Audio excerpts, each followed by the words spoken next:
തമിഴ്നാട്ടിലെ ദാസിയാട്ടമാണ് പിന്നീട്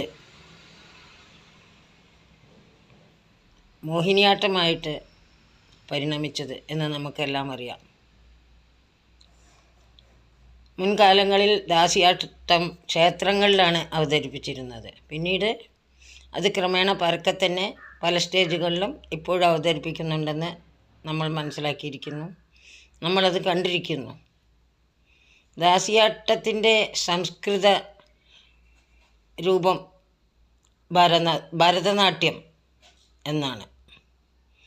അത് നല്ല സമ്പ്രദായങ്ങളോടെ 4 സഹോദരന്മാർ പുരോഗമിപ്പിച്ച് കൊണ്ടുവന്നു. അതായത് ചിന്നയ്യ, പൊന്നയ്യ, ശിവാനന്ദം, വടിവേലു എന്നീ ആളുകൾ ഇതിന് മുൻകൈയെടുത്ത് പ്രവർത്തിച്ചു. നട്ടുവന്മാരെന്ന് പറഞ്ഞാൽ ഗുരുക്കന്മാരുടെ ഒരു സമ്പ്രദായം ഉണ്ടെന്ന്. ഇവരുടെ ഗുരുക്കന്മാർ ഈ തഞ്ചാവൂർ നാൽവരുടെ പിന്മുറക്കാരാണ്. അത്തരം ഗുരുക്കന്മാരിൽ നിന്നാണ് ഇവർ എല്ലാ കലാബോധവും ഇതിനു വേണ്ടി വാങ്ങി പ്രവർത്തിച്ചത്.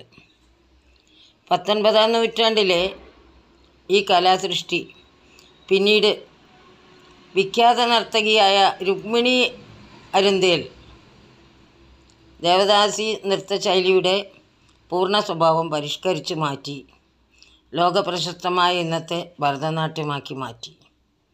അതാണ് സത്യം. അപ്പോൾ ഭരതനാട്യം, മോഹിനിയാട്ടം, ഇതൊക്കെ മോഹിനിയാട്ടവും ഭരതനാട്യവും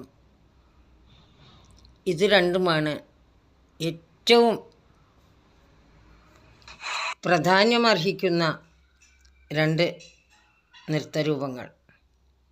ബാക്കിയെല്ലാം സവിശേഷതയുള്ളതാണ്. എങ്കിലും ഭരതനാട്യം, മോഹിനിയാട്ടം ഇത് രണ്ടും ഏറ്റവും നല്ല കലകളാണ്. ഇപ്പോൾ അന്യം നിന്നുകൊണ്ടിരിക്കുന്നു.